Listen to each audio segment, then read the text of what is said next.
อแช่งให้เจ้าได้รับบาปกรรมที่เจ้าก่อขอให้มือเท้าเจ้าต้องเน่าเฟะขอให้เจ้าลุกไปไหนไม่ได้ต้องทนทุกข์ทรมานเหมือนอย่างที่ข้าเป็น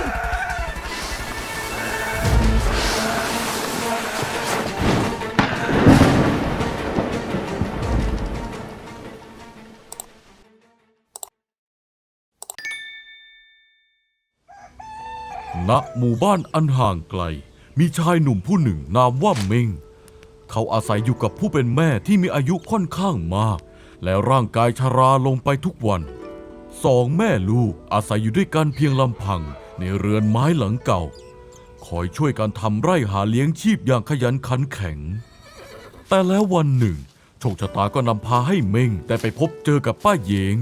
หญิงสาวในหมู่บ้านเดียวกันป้าเหยงเป็นหญิงสาวที่มีรูปร่างหน้าตาสวยสะดุดตาผิวพรรณผุดผ่องจนชายใดเห็นเป็นต้องเหลียวมองเม้งเองก็เช่นกันเขาตกหลุมรักนางตั้งแต่แรกเห็น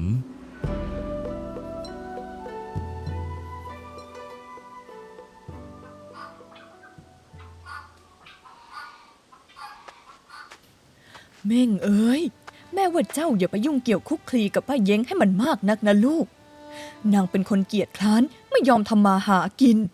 คืนเอามาเป็นเมียมีแต่จะพากันลำบาก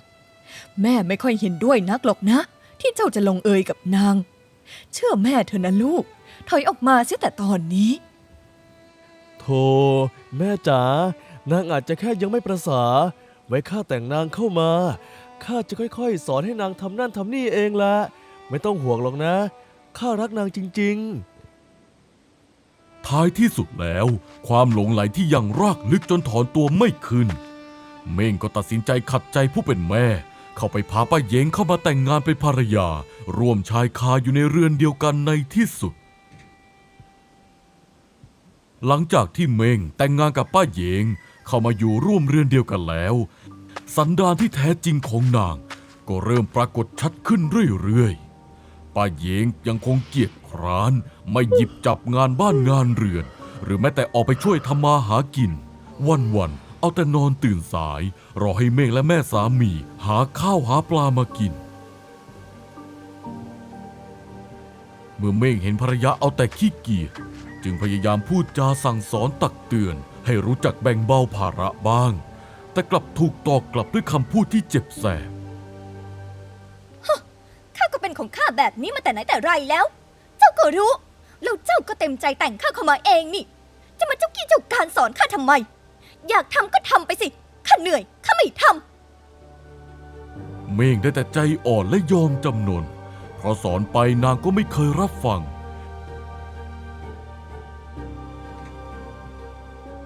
วันหนึ่งแม่ของเม้งกำลังวุ่นอยู่กับการทำกับข้าวจึงเอ่ยปากวานให้ลูกสะใภ้ไปตักน้ำมาให้ป้าเย้งเอ้ยไปตักน้ำที่ลำธารมาให้แม่หน่อยเถิดแม่จะเอามาใส่แกง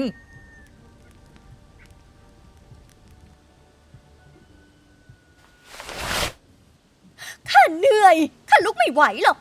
ท่านอยากได้ท่านก็เดินไปตักเอาเองสิมือเท้าก็มีเหมือนกันไม่ใช่หรือ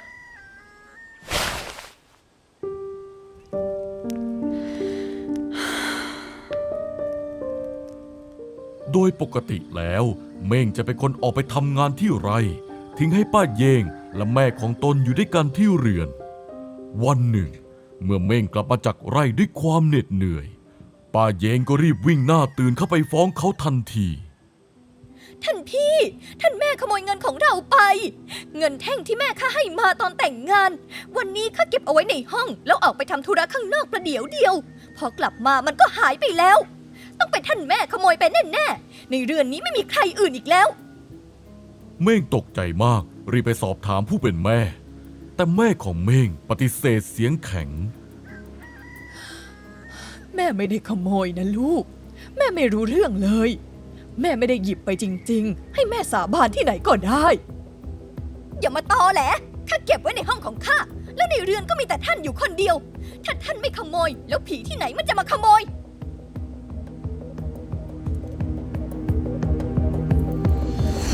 เม้งรีบถลันตัวเข้าไปยืนขวางกลางระหว่างภรรยากับผู้เป็นแม่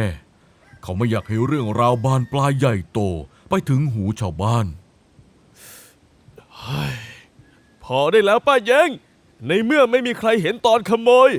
เจ้าจะไปปรักปรำท่านแม่ดื้อๆเช่นนี้ไม่ได้ บางทีเจ้าอาจจะไปลืมทิ้งไว้ที่ไหนเองก็ได้ เลิกโวยวายและเลิกทะเลาะกันเสียทีเถิดข้าทำงานมาเหนื่อยๆข้าปวดหัวจะแย่แล้ว เมื่อเห็นสามีไม่เข้าข้าง แถมยังออกโรงปกป้องแม่ ป้าเยงก็เริ่มอารมณ์เสีย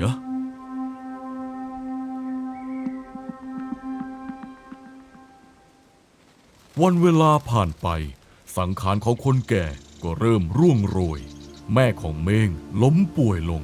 ร่างกายสู้ผอม และอ่อนแอจนลุกเดินไปไหนมาไหนลำบากแต่นอนสมอยู่ภายในเรือน ภาระหน้าที่ทั้งหมดจึงตกไปอยู่ที่เม้งเพียงคนเดียว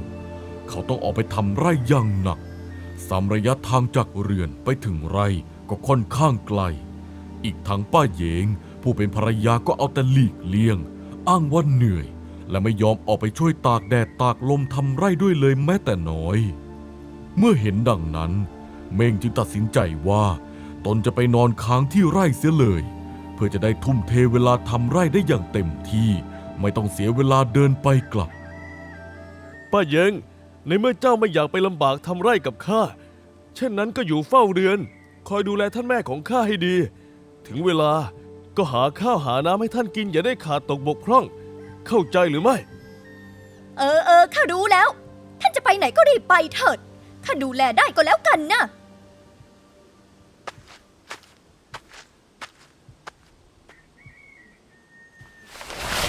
ป้าเยงเดินตรงไปที่เหลา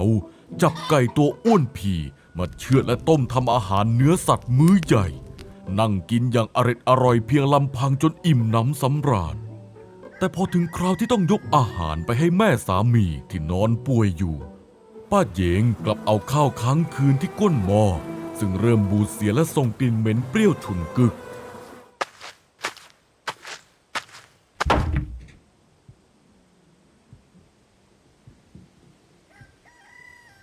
เอาลุกขึ้นมากินข้าวเสียที จะได้รีบๆนอน แม่ของเม้งค่อยๆพยุงตัวลุกขึ้นนั่งอย่างยากลำบาก มือที่เหี่ยวย่นและสั่นเทายื่นไปประคองชามข้าว แต่ทันทีที่ยกขึ้นใกล้จมูก กลิ่นเหม็นบูดก็ลอยเตะจมูกจนต้องเบือนหน้าหนี ป้าเยงเหตุใดเจ้าถึงเอาข้าวบูดเสียมาให้ข้ากินเล่า กลิ่นมันเหม็นเปรี้ยวจนกินไม่ลงแล้ว ข้าเห็นเจ้าต้มไก่กินไม่ใช่หรือ แบ่งให้คนแก่กินบ้างไม่ได้หรือ นี่ท่านอย่ามาทำตัวเรื่องมากนักนะ ท่านมันแก่ปูนนี้แล้ว ลุกเดินก็ยังไม่ไหวทำงานทำการอะไรก็ไม่ได้ วันๆเอาแต่นอนเป็นภาระให้คนอื่น ต้องไปกินเนื้อไก่ให้มันเปลืองข้าวสุกไปทำไม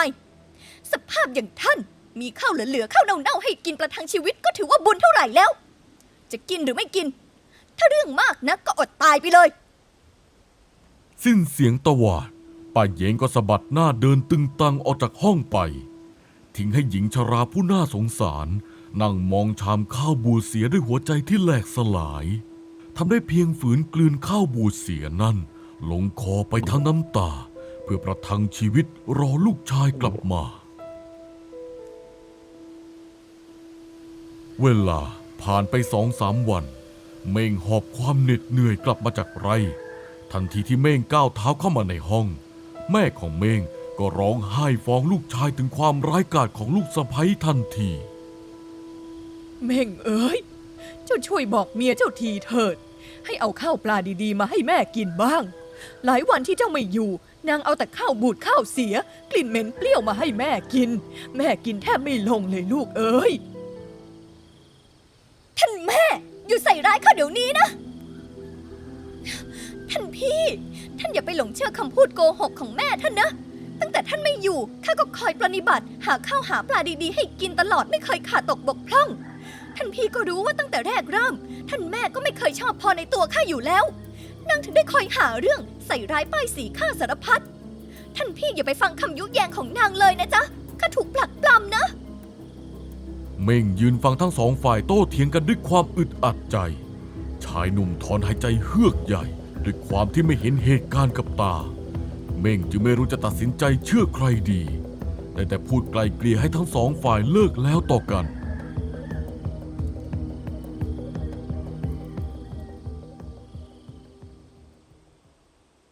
จนกระทั่งวันหนึ่ง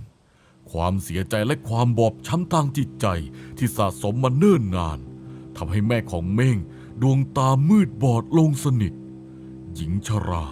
มองไม่เห็นสิ่งใดอีกต่อไปกลายเป็นคนตาบอดโดยสมบูรณ์คราวนี้เมื่อเม่งออกไปนอนที่ไร่ป้าเหยงไม่ได้แค่เอาข้าวบูดมาให้กินแต่นางกลับตักเอาเศษอาหารหมูอาหารหมาดินโคลนและเศษเนื้อเน่าเหม็นคลุกเคล้าเข้าด้วยกันแล้วนำมาวางกระแทกตรงหน้าแม่สามีที่ตาบอด เอ้า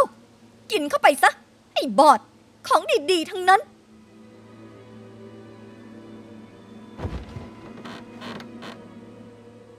แม่ของเมงใช้มือคลำเปะปะไปโดนชาม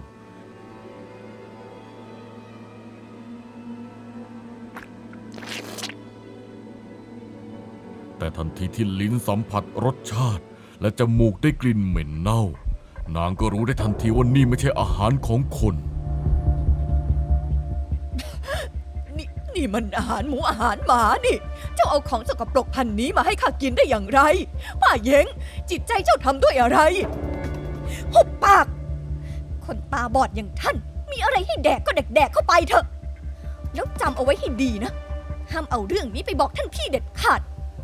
คืนท่านหลุดปากไปแม้แต่คำเดียวข้าจะฆ่าท่านหมกป่าซะฟังรู้เรื่องไหมเมื่อเห็นแม่สามียังคงปิดปากแน่นไม่ยอมกลืนอาหารโสโครกป้าเหยงก็หมดความอดทนนางลงมือกระชากผมหญิงชราอย่างแรงแล้วจับเศษอาหารเน่าเหม็นยัดทะลวงเข้าไปในปากบังคับให้กลืนลงไปยังป่าเถื่อนแม่ของเมงดิ้นรนทุรนทุรายร้องไห้สำลักด้วยความทุกข์ทรมานแสนสาหัส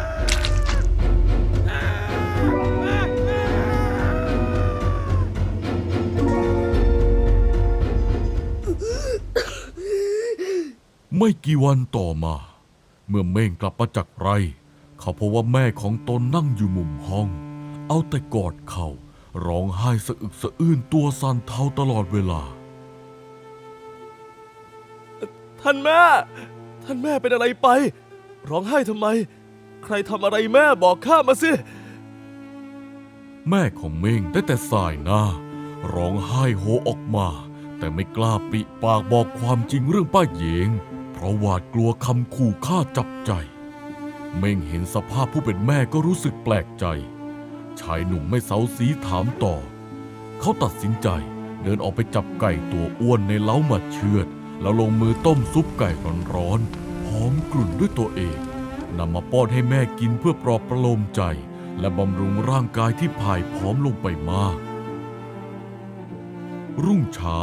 เม่งต้องจำใจเก็บข้าวของกลับไปค้างแรมทำไร่ต่อทิ้งให้หญิงชราตาบอดต้องเผชิญกับชะตากรรมอยู่กับลูกสะใภ้ใจยักษ์อีกครั้ง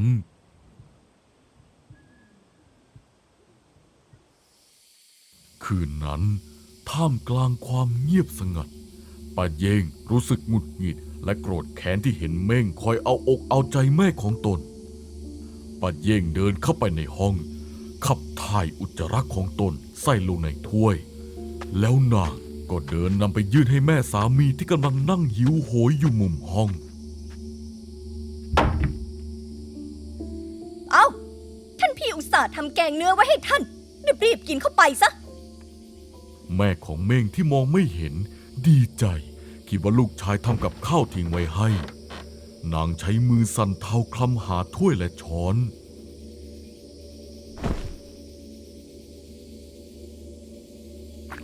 ก่อนจะตักของเหลวข้นหนืดในถ้วยนั้นขึ้นมาหมายจะกินทว่าทันทีที่ของสิ่งนั้นแตะริมฝีปากและกลิ่นเหม็นคละคลุ้งลอยแตะจมูกหญิงชราก็รู้ได้ทันทีว่าสิ่งที่นางเพิ่งเอาเข้าปากไปนั้นคืออะไรนี่มันอุจจาระนี่นางป้าเย้งนางลูกสะใภ้สารเลวจิตใจเจ้าทำด้วยอะไรถึงได้อำมหิตผิดมนุษย์เช่นนี้เจ้ากล้าเอาของต่ำช้าพันนี้มาให้แม่ผัวกินได้อย่างไรเจ้าไม่ให้เกียรติข้าก็ให้เกียรติความเป็นคนของตัวเจ้าเองบ้างสิหญิงใจบาปหยาบช้าเวรกรรมจะต้องตามสนองเจ้าข้าขอแช่งให้เจ้าได้รับบาปกรรมที่เจ้าก่อขอ อให้มือเท้าเจ้าต้องเน่าเฟะขอให้เจ้าลุกไปไหนไม่ได้ต้องทนทุกข์ทรมานเหมือนอย่างที่ข้าเป็นขอให้ช่องขับถ่ายและอุจจาระของเจ้าเน่าเหม็นกว่าที่เจ้าเอามาให้ข้ากินน้อยหนังแก่หนังเหนียวสภาพอย่างเจ้ายังกล้ามาแช่งข้าอีกหรือถ้าเจ้าไม่อยากกินก็ออกไปตายซะคืนนั้นพายุฝนเทกระหน่ำลงมาอย่างหนักฟ้าแลบแปรปลาพร้อมกับเสียงฟ้าร้องดังกึกก้องป้าเยงเข้าไปกระชากแขนแม่สามีที่ตาบอดและไร้เรี่ยวแรงนางออกแรงลากร่างหญิงชราโยนออกไปนอกชานเรือนท่ามกลางสายฝนที่สาดซัดอย่างรุนแรงป้าเยงเอาข้าเข้าไปเดี๋ยวนี้นะนี่มันเรือนของข้านะเจ้ามีสิทธิ์อะไรมาไล่ข้าออกจากเรือนของข้าเองเม่งเอ้ยช่วยแม่ด้วย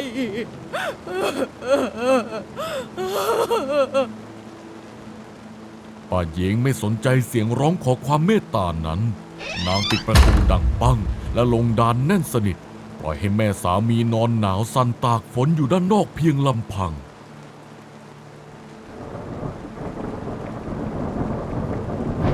ส่วนตัวนางกลับเดินไปล้มตัวลงนอนอย่างสบายใจเวลาผ่านไปเนิ่นนานเสียงฝนยังคงตกหนักแต่ทว่าเสียงร้องไห้คร่ำครวญและเสียงเคาะประตูของแม่สามีกลับค่อยๆแผ่วเบาลงและเงียบหายไปในที่สุดความเงียบผิดปกติทำให้ป้าเยงเริ่มรู้สึกใจคอไม่ดีในที่สุดก็ตัดสินใจลุกขึ้นไปเปิดประตูดูเมื่อบานประตูเปิดออกภาพตรงหน้าก็ทำเอาป้าเยงแทบหยุดหายใจร่างของแม่สามีนอนขดตัวแข็งทื่ออยู่กลางแอ่งน้ำฝนริมฝีปากเขียวคล้ำหญิงชราได้สิ้นใจตายอย่างน่าอนาถท่ามกลางความหนาวเหน็บเสียแล้ว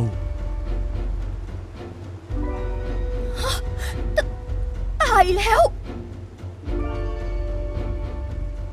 นางจึงรีบลากศพของแม่สามีกลับเข้ามาในเรือนอย่างทุลักทุเลป้าเยงจัดการเปลี่ยนเสื้อผ้าที่เปียกชุ่มออกเช็ดตัวศพจนแห้งแล้วอุ้มร่างไร้วิญญาณนั้นไปนอนบนเตียงจัดแจงท่าทางให้นอนหลับตาพริ้มเพื่ออำพรางคดีและจัดฉากตบตาผู้คนให้ดูเหมือนว่าหญิงชราสิ้นใจตายไปเองอย่างสงบในตอนหลับ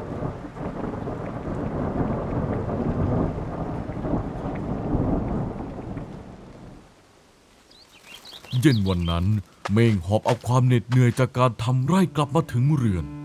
เขาก็ต้องหายใจวาบเมื่อพบว่าผู้เป็นแม่นอนนิ่งสนิทไม่หายใจเสียแล้วเม่งเข้าไปกอดร่างไร้วิญญาณของแม่ร่ำไห้ด้วยความโศกเศร้าแต่เขาก็ไม่ได้เอะใจสงสัยถึงสาเหตุการตายเลยแม้แต่น้อยคิดเพียงว่าแม่คงแก่ชรามากแล้วจึงสิ้นอายุไขหลับให้สบายไปเองตามวัย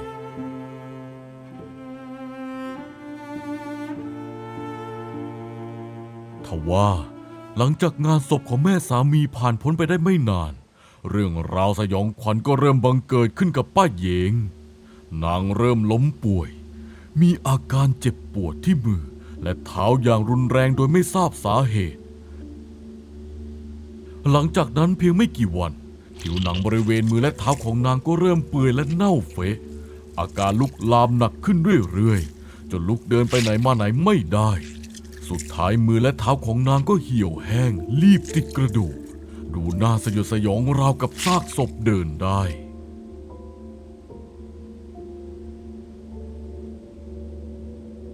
วันหนึ่งขณะที่ป้าเยงนอนสมอยู่ตามลำพังในห้อง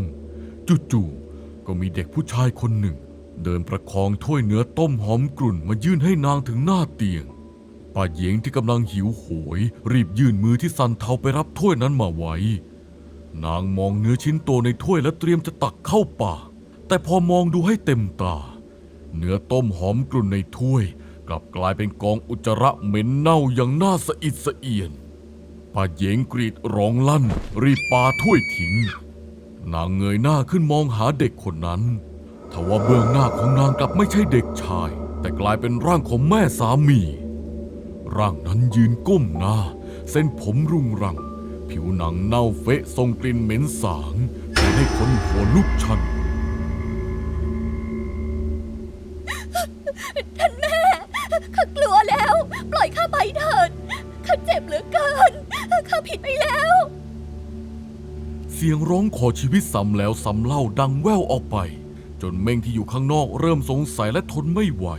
เขาเดินเข้าไปในห้องและคาดคั้นถามภรรยาว่าเกิดอะไรขึ้น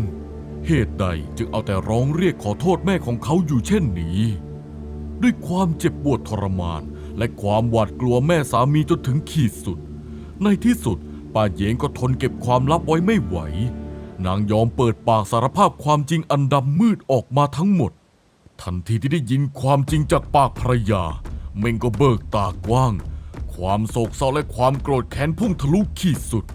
เม่งรีบเดินไปคว้ามีดที่วางอยู่ใกล้ๆง้างขึ้นสุดแขนหมายจะสับคอภรรยาใจสามให้ตายตกไปตามกันแต่ทว่าชาวบ้านละแวกนั้นที่เดินผ่านมาได้ยินเสียงร้องโหยหวนต่างรีบกรูกันเข้าไปจับแขนและห้ามปรามเม่งเอาไว้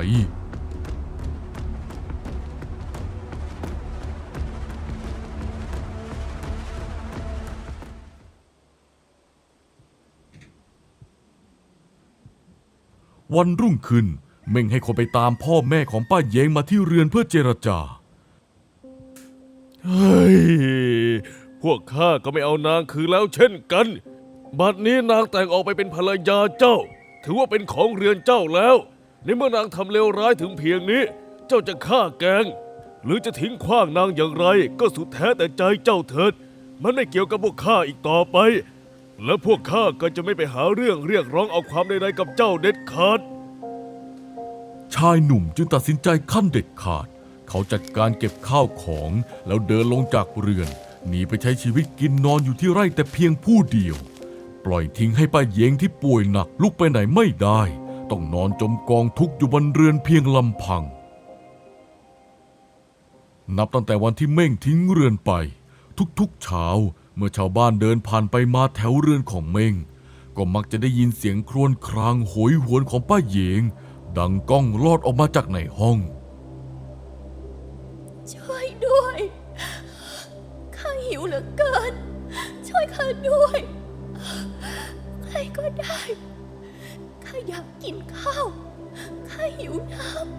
ำได้โปรดแต่ทว่ากลับไม่มีชาวบ้านคนใดนึกเวทนาหรือคิดจะก้าวเท้าขึ้นเรือนไปช่วยเหลือเลยแม้แต่คนเดียวทุกคนต่างรู้ถึงวีรกรรมความอำมหิตของนางและปล่อยให้นางเผชิญหน้ากับเวรกรรมตามลำพังวันเวลาล่วงเลยผ่านไปหลายวันเสียงครวญครางที่เคยดังก้องก็เริ่มแผ่วเบาลงจนกระทั่งเช้าวันหนึ่งบรรยากาศรอบเรือนกลับเงียบสงัดผิดปกติไม่มีเสียงแหบพร่าของป้าเหยงร้องขอความช่วยเหลืออีกต่อไปชาวบ้านที่เดินผ่านไปมาเริ่มสงสัยจึงพากันรวมตัวกันขึ้นไปดูภาพเบื้องหน้าคือร่างของป้าเหยงที่นอนสิ้นใจตายอย่างน่าอนาถสภาพศพเน่าเฟะเหี่ยวแห้งติดกระดูกดวงตายังคงเบิกโพลงค้างด้วยความทุกข์ทรมานแสนสาหัสในที่สุดหญิงใจบาปก็ได้รับผลกรรมอย่างสาสมชดใช้หนี้แค้นด้วยชีวิตอันน่าเวทนาของตนเอง